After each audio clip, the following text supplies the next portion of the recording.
मैं आपको 3-4 छोटी छोटी कहानियाँ सुना रहा हूँ। ये सारी कहानियाँ सच्ची हैं, एक एक प्रतिशत सच्ची हैं, पर मैं किसी का नाम नहीं लूँगा। जिनकी कहानी है उनका नाम नहीं लूँगा, उनकी प्राइवेसी का मामला है। पर हाँ, सच्ची कहानियाँ हैं। अच्छी बात है कि इन कहानियों के किरदार हम लोग नहीं बने, ईश्वर करे हम कभी ना बने, लेकिन कहानियाँ सच्ची हैं। जब मैं दिल्ली आया था 1990 में, मैं हरियाणा के एक शहर से, भिवानी से दिल्ली आया था पढ़ने के लिए। मेरे ड्रीम कॉलेज में हंसराज भी एक था, पर मेरा संयुक्त से मेरा एडमिशन जाकिर हुसैन में हुआ। मेरे अंक ठीक थे, यहाँ हो सकता था, पर मैं तो नई दिल्ली स्टेशन पे उतरा, बाहर निकला, पता लगा वहीं एक कॉलेज है, वहीं एडमिशन ले लिया मैंने। तो लोगों ने कहा कि यार कैंपस बड़ा अच्छा होता है। मैंने यार क्या फ़र्क पड़ता है, कॉलेज कॉलेज होता है, छंडो, यही छंडो में सिखाने आया हूँ आप लोगों को। ठीक है, स्टेशन से निकले वहीं कॉलेज है, मैंने घर जाना होगा तो आराम से कॉलेज से निकल जाएंगे, क्या रखा है कैंपस में। पर मेरा एक दोस्त जो मेरे साथ ही आया था उसी शहर से, उसने एडमिशन हंसराज कॉलेज में लिया।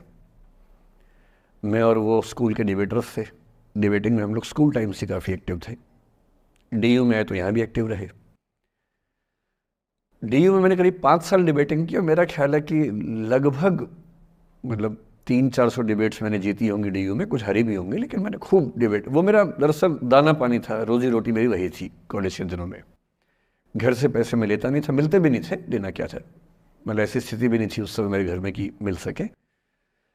तो डिबेटिंग मेरा रोजगार था, एम्प्लॉयमेंट था मेरा, उससे काम चल जाता था आराम से। उसका भी चल जाता था, वो हंसराज से था, मैं जाकिर हुसैन से था। हम खूब डिबेट्स में मिलते थे।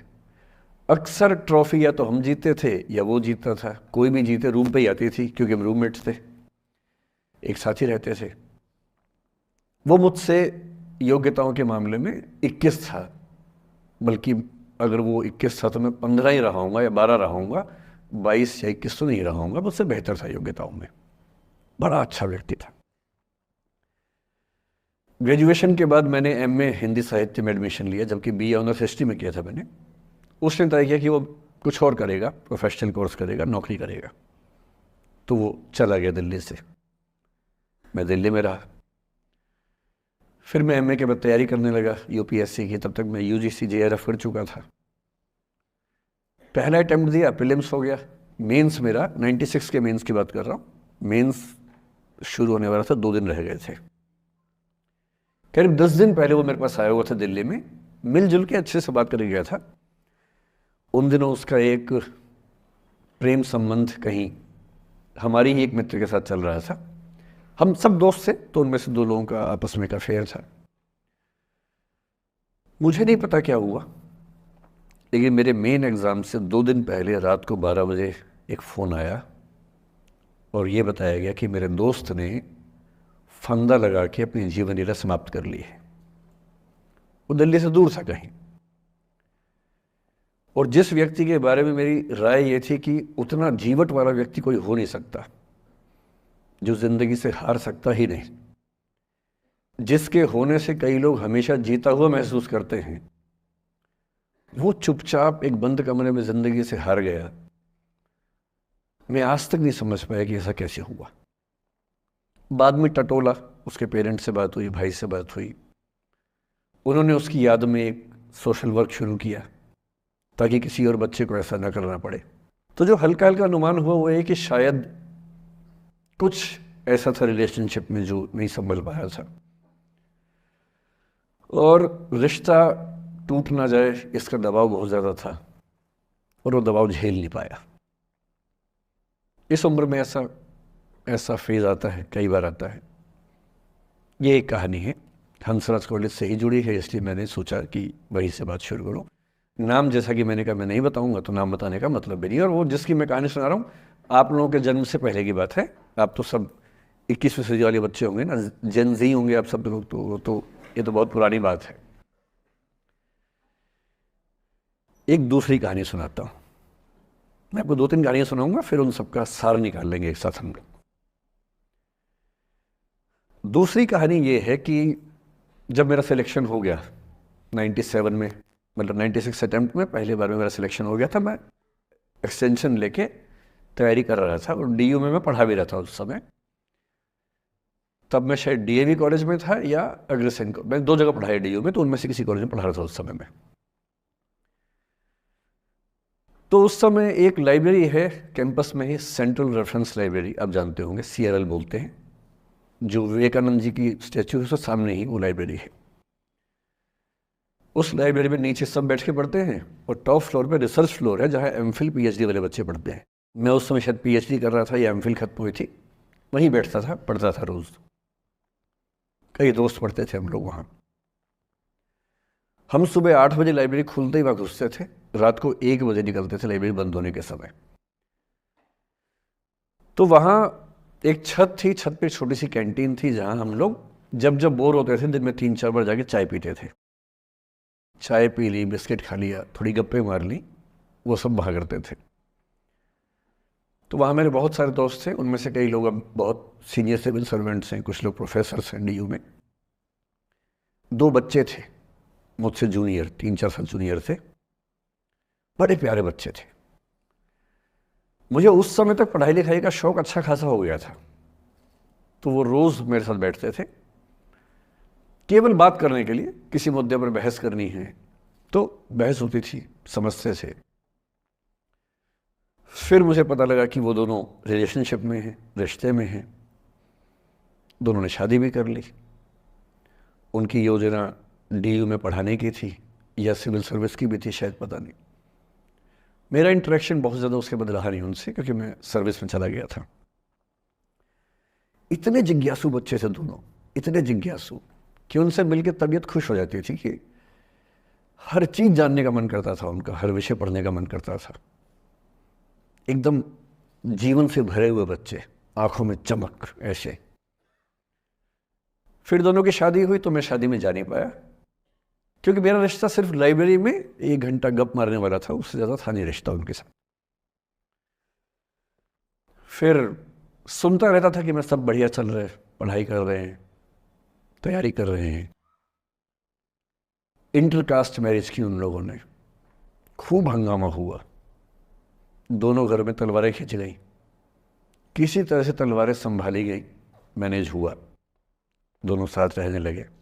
और फिर 3-4 साल के बाद एक दिन मैंने खबर सुनी कि उस बच्ची ने फंदा लगा के जीवन लीला समाप्त कर ली। ये बात भी दिल्ली विश्वविद्यालय की है, उस दौर के सब लोग इस कहानी को जानते हैं। मेरे ख्याल से ये दोनों कहानी आपकी प्रिंसिपल मैडम जानती होंगी, नहीं ध्यान कर पाएंगे तो मैं उनको जैसे नाम बोलूँगा अकेले में वो तुरंत समझ जाएंगे मैं किसकी बात कर रहा हूँ। मैं आज तक नहीं समझ पाया कि ऐसा क्या हुआ होगा। तो बाद में अनुमान जो हुआ वो ये, इंटरकास्ट मैरिज, परिवार का दबाव, समाज का दबाव, आपस के दबाव, टॉक्सिक रिलेशनशिप, अंत में उस दबाव को न झेल पाना और जीवन समाप्त कर देना, ये हुआ। ये 2 घटनाएं हैं। एक तीसरी घटना ये है कि दिल्ली में आज से 25 साल पहले घटना घटी। आप लोग तब बस पैदा हुए होंगे, घुटनों में चल रहे होंगे, या उससे 5-7 साल पहले की बात रही होगी। ये घटना दिल्ली के सब सीनियर लोग जानते हैं, जिनकी उम्र 35-40 साल है वो सब जानते हैं इस घटना को। मोबाइल फ़ोन में वीडियो नया नया आया था उस समय, अब तो आपके हर फ़ोन में वीडियो है, अब तो सामने भी है, ताकि आप वैसा वाला मुंह बना के सेल्फी खिंचवा सके। पाउट बोलते हैं ना, मैं उसको देसी भाषा में सूअर जैसा मुंह बोलता हूँ, और वैसा ही बनता भी है, क्यूट क्यूट सा सूअर जैसा मुंह बना के लोग सेल्फी खिंचवाते हैं, उसको बोलते हैं पाउट। तब तो कैमरा फ़ोन में पहली बार आया था, तब लोग अभ्यस्त नहीं थे। अब जैसे आप लोग कितने अभ्यस्त होंगे, हम भी होने लग गए अब तो। अब हम किसी से बात करते हैं तो हम ये एज्यूम करके चलते हैं कि उसने फ़ोन में कुछ ना कुछ ऑन कर रखा होगा, या तो आवाज़ रिकॉर्ड करेगा या वीडियो बनाएगा। तुम कितने केयरफुल होकर बोलते हैं, कितने कॉन्शियस रहते हैं। और सर्विलांस सोसाइटी की सबसे बुरी बात यह है कि हम हमेशा चौकन्ने रहते हैं, हम सहज हो ही नहीं पाते। सहज रूप से 2 लोग बात कर लें, हो ही नहीं पाता। तो मैं तो अपने ऑफिस में कई बार ऐसा करता हूँ, जब हम 3-4 लोग बैठते हैं इनफॉर्मल बातचीत के लिए, हम सब अपना अपना फ़ोन कमरे के बाहर छोड़ के आ जाते हैं, फिर 2 घंटे बात करते हैं, इस भय से मुक्त होके कि कहीं कोई रिकॉर्ड तो नहीं कर रहा। ये हालत है आज की। उस ज़माने में तो फ़ोन थे। मोबाइल फ़ोन आया था भारत में लगभग 1995 के आसपास पहली बार। बड़ा महंगा था, 16 रुपये प्रति मिनट इनकमिंग, 16 रुपये प्रति मिनट आउटगोइंग, ये रेट से उस समय। और फ़ोन वो थे जिनसे आप कील भी ठोक सकते हैं, वैसे वाले फ़ोन थे, बटन वाले फ़ोन थे। नोकिया एक कंपनी थी, उसके फ़ोन हुआ करते थे। उसके 4-5 साल के बाद क्या हुआ, पहली बार किसी कंपनी ने फ़ोन में कैमरा लगा दिया। ये बात उस समय के लोग नहीं समझते थे। जब भी नई तकनीक आती है उसको समझने में टाइम लगता है। जो पहले समझते हैं फ़ायदा उठा लेते हैं, जो थोड़ा लेट समझते हैं वो उसका नुकसान उठाते हैं। उस समय दिल्ली के एक प्रसिद्ध स्कूल में 11वीं-12वीं क्लास के 2 बच्चों में आपस में कोई रिलेशनशिप रही होगी। वो दोनों किसी ऐसी सिचुएशन में थे जो सिचुएशन बहुत ही प्राइवेट किस्म की थी, बहुत निजी किस्म की थी, जिसको पब्लिक नहीं कर सकते। कुछ फिजिकल रिलेशनशिप जैसा मामला था। उस दुष्ट लड़के ने लड़कों के इतिहास को कलंकित, लड़कों का इतिहास वैसे भी कलंकित ज़्यादा है, उसे और कलंकित करते हुए उस पूरे सिचुएशन का वीडियो बना लिया। ऐसे मामलों में दुर्भाग्य है, मैं लड़का हूं इसलिए लड़के पवित्र थोड़ा ना हो जाएंगे। लड़का है, इतिहास कलंकित तो है, उसका वीडियो बना लिया और दुष्टता का चरम स्तर निभाते हुए वो वीडियो अपने एक दोस्त को शेयर कर दिया। ये कहे कि किसी और को दिखाना मत, जैसा कि होता है अफवाहों की दुनिया में। हर अफवाह एक व्यक्ति एक को ही बताता है, ये कह के किसी और को मत बताना, और अगला व्यक्ति भी अगले को यही कह के बोलता है किसी और को मत बताना। और इस तरह से पूरे शहर को खबर होती है और सबको लगता है कि सिर्फ मुझे पता है। वो वीडियो फैल गया। नए नए फ़ोन आए थे, पर वो फ़ोन कम लोगों के पास थे, कैमरे वाले फ़ोन। तो फ़ोन से कितना फैलता, ज़्यादा नहीं फैला। लेकिन उस समय दिल्ली की एक कुख्यात मार्केट हुआ करती थी, पालिका बाज़ार, अभी भी है, पर तब वो कुछ और कामों के लिए कुख्यात हुआ करती थी। अब तो कपड़े मिलते हैं, तब कपड़ों के साथ कई चीज़ें और मिलती थी वहाँ। जैसे गंदी फिल्मों की सीडी चाहिए हो तो वहाँ मिलती थी, ग्रे मार्केट में, चोरी छिपे। इस वीडियो को सीडी में कन्वर्ट करके लोगों ने वहाँ से खरीदा, लाखों करोड़ों की संख्या में।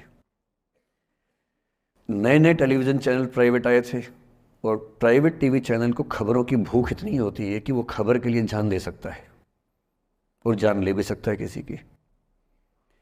24 घंटे इस खबर पे, इस चीज़ पर खबरें चल रही थी सारे चैनल्स में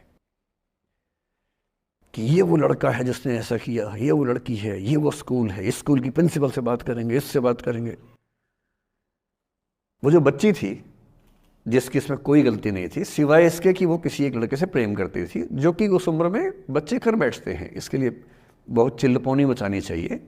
बच्चों को आप हर बात पे अपराधी नहीं मान सकते। उस बच्चे की गलती सिर्फ इतनी थी कि उसने अपने दोस्त पे भरोसा किया, जो भरोसे के लायक था नहीं। वो नीच किस्म का व्यक्ति था जिसने उस संबंध की गरिमा को समझा नहीं। उस बच्ची के घर के बाहर 24 घंटे न्यूज़ चैनल से कैमरे खड़े रहे। घर से कोई भी निकले, 50 कैमरे पीछे। आप बताइए आपकी बेटी कैसी है, आप बताइए आपकी बहन कैसी है। अंत में उस पिता ने अपनी बच्ची को इस देश से बाहर भेज दिया। उसके कुछ दिन बाद की जो खबर टीवी चैनल से नहीं दिखाई, उसके पिता ने आत्महत्या कर ली।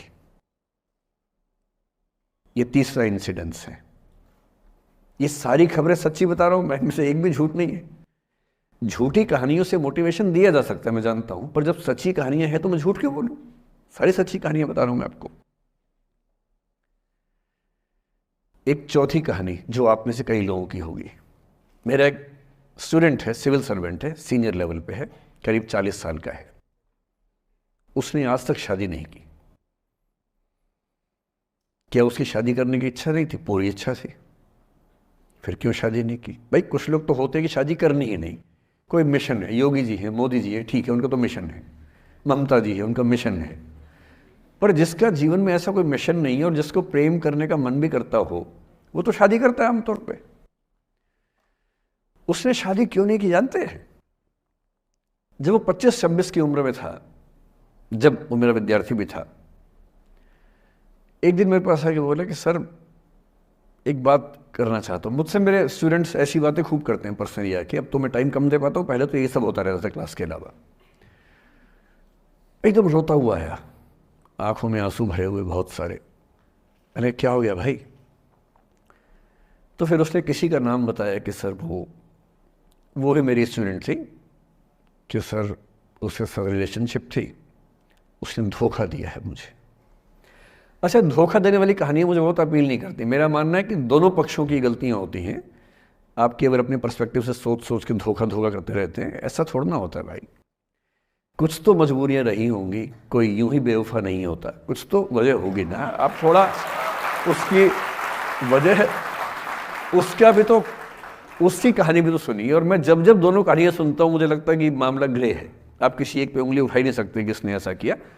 दोनों की गलतियाँ होती हैं, ऐसा थोड़ा ना कि एक की होती है। बहरहाल इन भाई साहब को ऐसा लगा कि धोखा हो गया उनके साथ। तो मैंने कहा चलो कोई बात नहीं यार, हो गया तो हो गया, तू नहीं कोई और सही, ऐसा क्या है। इतनी बड़ी दुनिया है, 8 अरब की आबादी अब है, उस समय भी 6-7 अरब तो थी। मैंने कहा 3.5 अरब 350 करोड़ में कोई तो होगी तुम्हारे लिए, ऐसा क्या है, कोई और देखेंगे। पर वो थोड़ा ज़्यादा सेंटिमेंटल था उस समय। धीरे धीरे पता नहीं उसके मन में क्या बैठ गया, उसके मन में ये बैठा कि दुनिया की सारी लड़कियां धोखेबाज होती हैं। ऐसे मूर्खों की कमी नहीं है दुनिया में, ऐसे बहुत मूर्ख हैं। दर्शन की दुनिया में इसे अवैध सामान्यीकरण कहते हैं, इलिसिट जनरलाइजेशन। इसका मतलब बहुत छोटे सैंपल के बेस पे ये समझ लेना कि ये थियरी पूरे ब्रह्मांड पर लागू होती है। एक लड़की ने धोखा दिया, मान लीजिए धोखा दिया, धोखा इसने दिया कि उसने दिया कि किसी ने दिया, जो भी कहानी हो, एक सैंपल से ये मान लेना कि सब ऐसे होते हैं। और उसके बाद से उसने कम से कम 10 बार कोशिश की, 10 लोगों से मिला, बातचीत की शादी के लिए। डेटिंग तो क्या करेगा 40 की उम्र में, लेकिन हाँ बातचीत करके देखा कि शायद रुचियाँ मिल जाएं, स्वभाव मिल जाए तो शादी के बारे में सोचें। हर बार 3-4-5 मीटिंग के बाद वापस हट जाता है। अब तो मैंने पूछना बंद कर दिया है। जब तक मैं पूछता था बोलता था कि सर 3-4 मीटिंग के बाद लगता है कि ये भी वैसी ही है। मैंने कहा भूल जाओ भाई, उससे भूल जाओ, बात खत्म हो गई। उसके बच्चे घूम रहे हैं आजकल स्कूल में, अब तुम कम से कम शादी तो कर लो। वो भाई साहब आज तक अकेले हैं, और अब तो बाज़ार में मूल्य भी कम हो गया उनका, अब विकल्प भी ज़्यादा नहीं मिलते हैं। अब जो विकल्प मिल रहे हैं वहाँ उसकी रुचि और कम हो गई है। तो पूरी संभावना है कि वो जीवन अकेले ही गुजरेगा अब उसका। एक अंतिम एग्जाम्पल देके फिर मैं निष्कर्ष की तरफ बढ़ूंगा। मैं एक आईएएस ऑफिसर को जानता हूँ, 2 आईपीएस को जानता हूँ, बहुत योग्य लोग, देश के सबसे अच्छे संस्थाओं से पढ़े हुए लोग, प्रॉपर आईएएस प्रॉपर आईपीएस में नौकरी करने वाले लोग, और इन तीनों ने अपना जीवन समाप्त कर लिया नौकरी में रहते हुए। क्यों? क्योंकि नौकरी और घरेलू जो दुविधाएं थी उनको झेल नहीं पा रहे थे, ना झेल पा रहे थे ना भूल पा रहे थे। लेट गो नहीं कर पाए तो गिव अप कर दिया। और इसलिए मुझे अक्सर लगता है कि जितनी चीज़ें हम सिखाते हैं बच्चों को, हिस्ट्री, इकोनॉमिक्स, लिटरेचर, वो सब ठीक है, उनका भी महत्व है। शायद उससे ज़्यादा महत्व इस चीज़ का है कि ये समझें कि अपने इमोशंस को कैसे मैनेज करना है। जब जीवन में ऐसा लगे कि सब खत्म हो गया है, जब जीवन में लगे कि बहुत टॉक्सिक किस्म की लाइफ हो गई है, उससे बाहर कैसे निकलें, शायद ये सबसे महत्वपूर्ण लेसन होता है जो हम सबको सीखना चाहिए। मैंने कहीं से सीखा नहीं है, ना मैंने ऐसी किताबें पढ़ी हैं। हालांकि मैंने 2 किताबें मंगवाई हैं पिछले हफ्ते, पढ़ी नहीं है अभी तक, तो मैं किताबों के बेस पे नहीं जानता कैसे सीखते हैं, लेकिन ज़िंदगी से तुम सीख सकते हैं। इन कहानियों का सबका एक ही सार है, वजह अलग अलग है। एक व्यक्ति ने इसलिए अपना जीवन समाप्त किया कि वो रिश्ता उसके हाथ से छूट रहा था। एक ने इसलिए जीवन समाप्त किया कि ये रिश्ता बन गया था पर समाज के दबाव, घर के दबाव मैनेज नहीं कर पाए। एक ने ज़िंदगी भर शादी नहीं की सिर्फ इसलिए कि वो पुरानी यादों को भूल नहीं पाया। अरे एक बार गलती हो गई तो हो गई, आगे तो संभावना जीवन में है भाई, क्यों इतना हावी रखना उसी से दिमाग के ऊपर। कुछ लोग देश की सबसे अच्छी नौकरी में होकर हर पैमाने पर सफलता की हर कसौटी पे खरा उतरने के बाद जीवन नहीं बचा पाए, क्योंकि दूसरों की नज़र में आप बहुत सफल हो जाए, अपनी नज़र में शून्य हो, तो फिर जीवन कैसे बने, जीवन कैसे बचे। इन सारी कहानियों का मूल भाव एक ही है, अगर आप खुद को हैंडल नहीं कर सकते तो दुनिया को क्या हैंडल करेंगे। दुनिया को हैंडल करने से पहले खुद को हैंडल करना सीखना पड़ता है।